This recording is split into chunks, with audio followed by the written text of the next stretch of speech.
Comment on traite une assemblée qui n'a plus de majorité? Depuis 2 ans, le journalisme politique est quelque chose de... on est quasiment dans du journalisme de guerre. I'm sorry.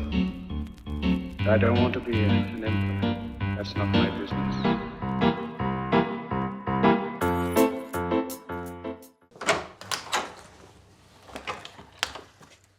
Bonjour! J'ouvre la mallette qui est une belle et vieille mallette. Alors ça, c'est un super ouvrage qu'on a sorti pour les 200 ans du Figaro. Et ça permet de se rendre compte de toute la profondeur historique du journal, qui est du coup le plus vieux quotidien de France. Et c'est seulement avec le bicentenaire, très honnêtement, que je me suis un peu plongé dans cette histoire-là. Et que j'ai pris conscience de tous les journalistes qui avaient œuvré à faire du Figaro ce qu'il est aujourd'hui. Et franchement, c'est un peu intimidant, hein. Très honnêtement, quand on voit les plumes qui ont signé dans le Figaro, quand on voit tout ce que le Figaro a traversé, même historiquement. Je veux dire, c'est un journal qui est né sous la monarchie, d'ailleurs, qui à la base était une feuille satirique anti-monarchique. Alors... 1855. Là, je vois Hippolyte de Villemessant dans les rédacteurs en chef. En fait, c'est Villemessant qui, lui, a vraiment transformé cette feuille quotidienne en vrai journal d'information, en embauchant des journalistes. Ce qui est marrant, là, je vois qu'il y a marqué journal non politique. Alors, je ne sais pas quel était le message que voulait faire passer Villemessant à l'époque. Puisque de fait, le Figaro est un journal très politique. Il l'a toujours été à mon sens. Il y a des événements qui ont été traités par le Figaro avec des partis pris très forts. Le Figaro est l'un des premiers journaux, voire le premier journal, à prendre parti pour le général Dreyfus. Ça résume quand même assez bien ce qu'est ce journal. Et c'est vraiment le mot de liberté qui est très présent chez nous encore aujourd'hui, et qui résume un peu l'état d'esprit d'un journal qui est à la fois conservateur, mais aussi libéral. C'est le premier article que j'ai publié, que j'ai signé dans un journal, il s'agit de l'Est républicain, dans les pages locales de Nancy, où j'ai réalisé mon premier stage après le bac, en 2004. Donc ce papier-là, c'était, si mes souvenirs sont bons, c'était le bus Chocolecture, voilà, je vois. Donc c'était une retraitée qui circulait dans Nancy avec un bus pour inciter les jeunes à lire. Les choses les plus anecdotiques sont déjà un exercice journalistique intéressant. Et donc en fait, je suis hyper fier de tous ces papiers que j'ai écrits en presse régionale et où franchement j'ai absolument tout appris, quoi. Alors, donc là, il y a une armoire qu'il faut que j'ouvre, du coup, si je comprends bien. Salut Jim, alors on a commencé tous les deux dans un journal régional en PQR, à l'Est républicain, quand on était encore au collège. On a fait là-bas notre premier stage, notre premier contact avec le journalisme. Est-ce que pour toi, ça a été important de voir comment fonctionnait le journalisme en PQR, et est-ce que, notamment sur la politique, de voir comment fonctionnaient les journaux locaux vis-à-vis des pouvoirs locaux, municipaux, régionaux? Est-ce que ça a été quelque chose d'important pour toi ensuite dans ta carrière de journaliste politique? Alors c'est une très bonne question. C'est Simon Tenenbaum qui est... on se connaît depuis le CM2 avec Simon. On était en classe ensemble, primaire, collège. Aujourd'hui, Simon il travaille à BFM Business, où il est rédacteur en chef. Et pour répondre à sa question... oui, évidemment que cette expérience elle a été marquante aussi sur le chapitre politique. J'ai assez rapidement compris que rien n'était gratuit, quoi. C'est-à-dire que l'impression qu'on pouvait avoir face à un politique d'être dans une forme de cercle de confiance, d'être admis dans un cercle de pouvoir, de pouvoir échanger d'égal à égal, tout ça, c'était en échange eh bien de faveurs qu'ils attendaient de notre part. Alors tout le jeu, c'est justement de ne pas tomber dans ce piège. Et donc c'est encore plus compliqué pour les journalistes de PQR de trouver cet équilibre entre indépendance d'esprit et puis le maintien de sources et de travailler un réseau qui est quand même indispensable à notre métier, quoi. Ouais. Alors, donc là, c'est une qui doit dater du quinquennat de Hollande 2012.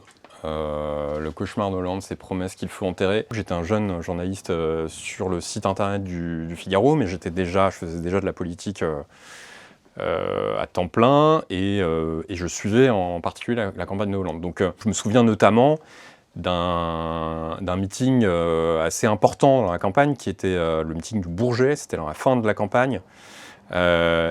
Énorme meeting, des milliers de personnes comme le PS savait le faire à l'époque, ce qui est inimaginable aujourd'hui, ça n'arriverait plus. Hollande avait eu cette phrase qui est restée marquée dans la campagne, qui était mon ennemi c'est la finance, elle n'a pas de visage, il faut la combattre, c'est la finance.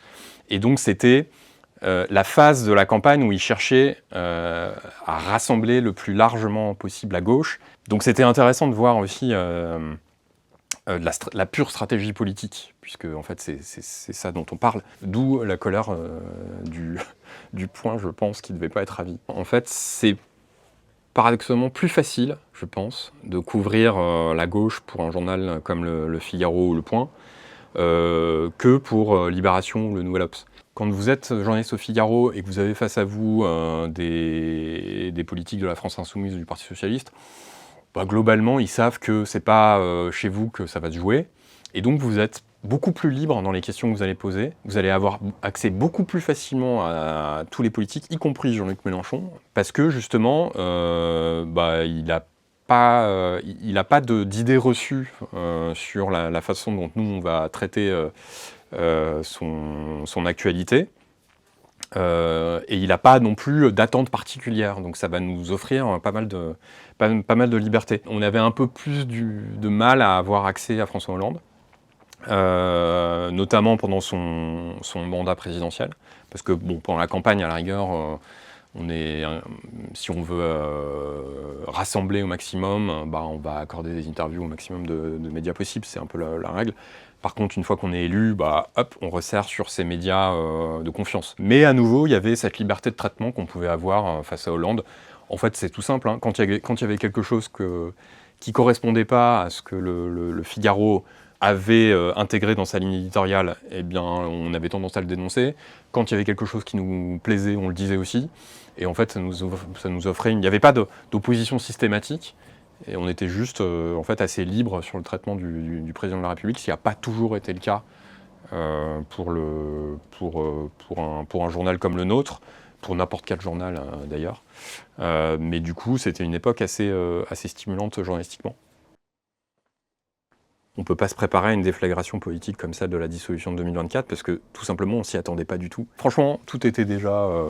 bien préparé, on attendait les résultats tranquillement à 20h, on avait déjà préparé nos papiers qu'on allait évidemment ajuster en fonction des résultats, avec les réactions et tout ça, mais c'était vraiment l'autoroute de la soirée électorale tranquille. Et donc là, on se retrouve à devoir, en catastrophe, imaginer une refonte complète du journal pour intégrer cette donne qui est la dissolution. Comment on traite une assemblée qui n'a plus de majorité ? Depuis 2 ans, le journalisme politique est quelque chose on est quasiment dans du journalisme de guerre, hein. C'est tous les jours, il peut se passer quelque chose, on n'est jamais à l'abri d'un événement dans un sens ou dans un autre. Mais c'est ce qui rend d'autant plus passionnant et stimulant notre travail. Et là, tout ce qui est en train de se jouer aujourd'hui, on est en gros à un an de l'élection présidentielle. Ça va être absolument passionnant. Alors je continue. Celui-là il me plaît bien avec la petite planche de surf. J'ai besoin d'évasion très régulièrement parce que ce métier est un métier assez intense. Le petit canard surfeur qui va se vider la tête dans l'eau, c'est utile de temps en temps.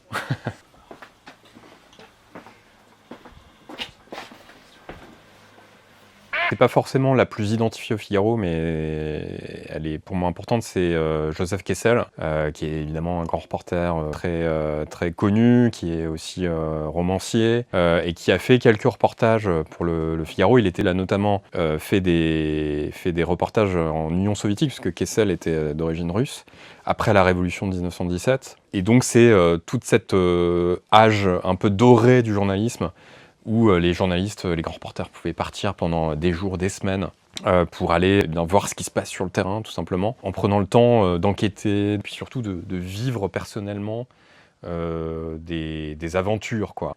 Je pense que c'est important de conserver aussi cette forme de journalisme-là. On a des contraintes économiques, on a des contraintes de temporalité avec la presse en ligne, les réseaux sociaux, etc., qui nous incitent à être de plus en plus réactifs, de plus en plus économes en moyens. Mais c'est important d'avoir encore la possibilité de projeter nos journalistes à l'étranger, de leur laisser le temps de ramener des choses originales. Et c'est ce qu'on essaye de faire un peu au Figaro avec les moyens dont on dispose. Moi, la une la plus marquante que j'ai encore en tête, c'est la une du 11 septembre. Le Figaro a choisi de casser toute la une avec une seule grande photo d'un avion qui est en train de se diriger vers les tours. C'est une une qui immédiatement vous prend aux tripes et qui permet de prendre conscience de l'ampleur de cet événement historique. Souvent, le Figaro laisse assez peu de place à la photo sur ses unes, mais de temps en temps, le Figaro arrive à casser sa une pour vraiment donner toute sa place à la force de l'image. Voilà, c'est le but d'une une, c'est que le lecteur ressente quelque chose quand il la voit.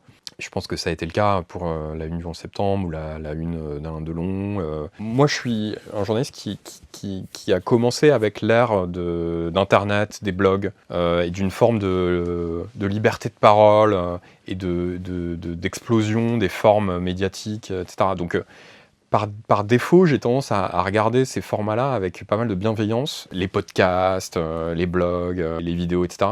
Franchement, je trouve ça assez chouette. Là, on est rentré dans une phase un peu plus compliquée, qui est qu'il n'y a plus de coexistence possible, ou de moins en moins de coexistence possible entre ces formats-là et des formats traditionnels comme ceux qu'on défend. C'est-à-dire que maintenant, on est arrivé à un point où les politiques refusent, pour certains d'entre eux, de nous répondre, parce qu'ils vont préférer aller faire un podcast avec Legend, ou avec un tel ou tel blogueur ou instagrammeur. Et là, je trouve qu'on rentre dans quelque chose de problématique. Parce que, en fait, la réalité, c'est que ces podcasteurs n'ont pas forcément tous un réflexe journalistique, ne vont pas forcément chercher à mettre en difficulté leur interlocuteur. Alors, c'est pas notre volonté de base non plus. Pendant la campagne municipale, il y a Martine Vassal, la candidate à Marseille de la droite, qui a dit sur un plateau de télé que ses valeurs, c'était travail, famille, patrie. Depuis, elle se cache. C'est simple, hein, on essaie de la faire parler, elle se cache. Et ben en fait c'est un problème. Et c'est notre travail de journaliste d'aller lui demander des explications après cette phrase qui a été prononcée, pour savoir si c'est quelque chose qu'elle pense vraiment, pour savoir si c'est de la stratégie politique. Et donc c'est là où, pour moi, il faut que les formes traditionnelles de journalisme puissent continuer à exister en parallèle avec ces nouvelles formes où tout n'est pas acheté.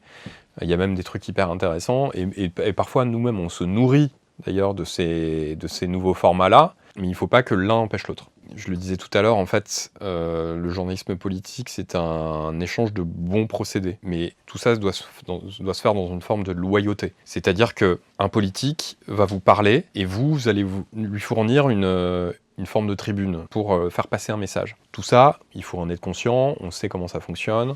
La question, c'est à quel moment on passe dans quelque chose de déséquilibré, c'est-à-dire que le politique va vous utiliser et vous n'allez pas pouvoir faire votre travail, de pouvoir creuser une histoire, de pouvoir poser toutes vos questions et de pouvoir surtout, derrière, avoir une liberté d'écriture qui va vous permettre d'apporter votre lecture des événements, votre ton, votre ligne éditoriale. Voilà, on est sur une ligne de crête en permanence, parce que si on va trop loin, on perd nos sources. Les politiques ne veulent plus nous parler.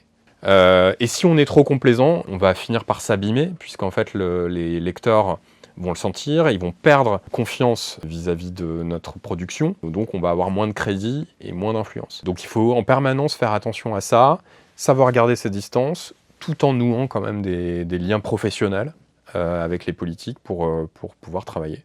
le boulot d'un journaliste politique, et c'est un boulot que justement ne va pas forcément faire un blogueur ou un podcasteur, eh bien, c'est de savoir immédiatement, et c'est ça qui est compliqué, c'est à l'instant T, réussir à avoir une sorte de double lecture du message de communication qu'on va vous délivrer et pouvoir le confronter dans l'instant et le pousser dans ses retranchements pour qu'il sorte une forme de langue de bois et de discours préétabli, puisque lui, il arrive dans son interview avec un objectif très précis, et nous, on a notre objectif très précis. Donc, on est dans une forme de bataille, et ça demande de l'entraînement, ça demande une bonne connaissance des sujets. Au lendemain d'une élection présidentielle, on est déjà en train de préparer celle d'après. D'ailleurs, comme les candidats, ils pensent qu'à ça. Donc pour nous, c'est la même chose. En fait, on est dans une forme de parallélisme des formes avec la stratégie des politiques.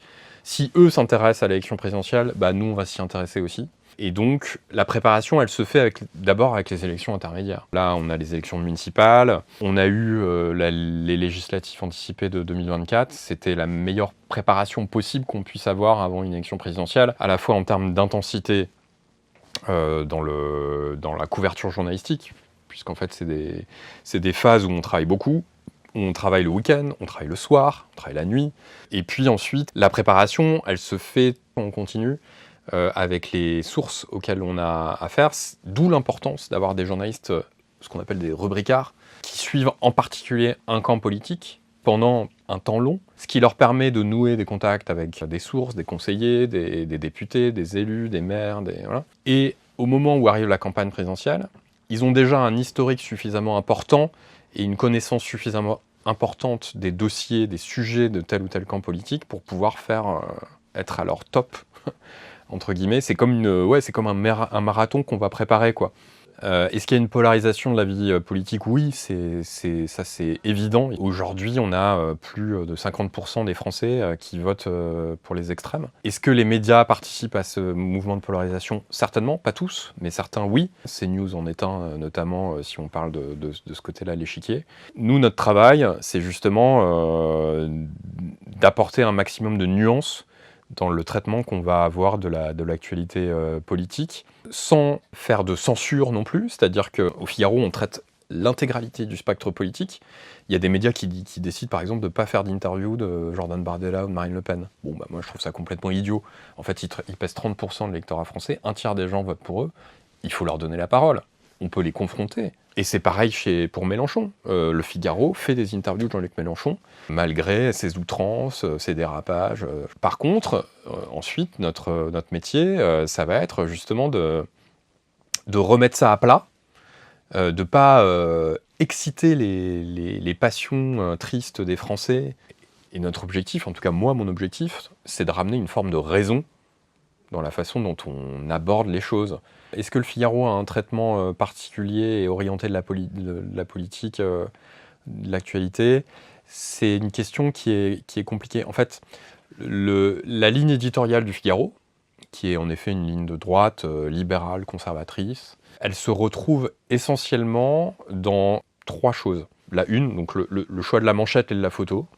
L'éditorial, qui est aussi sur la une, mais qui est évidemment une prise de position forte de la rédaction et de la direction de la rédaction. Et puis, les pages débat-opinion, où il y a des intellectuels qui vont prendre la parole, on va faire des interviews. Et là, évidemment, il va y avoir une forme de coloration de notre approche journalistique, parce que, tout simplement, c'est pour ça que les lecteurs du Figaro achètent le Figaro. Une fois qu'on a dit ça, je mets quiconque au défi de regarder les pages politiques, donc à l'intérieur du journal du Figaro, et de me démontrer qu'on a un traitement partisan de l'actualité. En fait, c'est pas vrai. Et en fait, la plupart de nos papiers, on raconte ce qu'on nous dit, ce qu'on voit. En fait, on fait tout simplement un métier de journaliste, sans avoir un agenda politique derrière la tête.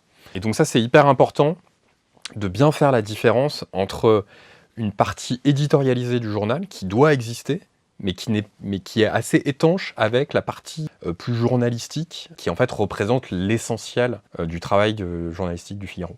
Bon, la réalité, c'est qu'en tout cas, les lecteurs qui lisent le journal papier, je pense que c'est essentiellement des lecteurs de droite, c'est la réalité. C'est des lecteurs qui peuvent aller des macronistes, voire de la gauche de la Macronie, à Éric Zemmour, à Jordan Bardella, Marine Le Pen, etc. Donc il faut s'adresser à toute cette frange-là du lectorat sans tomber, pour autant, dans une vision unique de ce que doit être la droite, ou en l'occurrence de l'extrême droite. Je vous laisse regarder ce qu'il y a dedans. Alors, j'ouvre ça. Regardez les petits détails. Elle est belle cette mallette. Hein. Alors, le canard enchaîné, qui date de quand alors 27 novembre 1985. Franchement, c'est beau. Donc, c'est ma date de naissance, voilà. Et donc, la une, c'est quoi? 5e chaîne, la nouvelle télévision, c'est quoi? Alors, c'est la 5, j'imagine, qui a dû être créée à cette époque-là. Franchement, c'est un super cadeau. Hein. J'adore.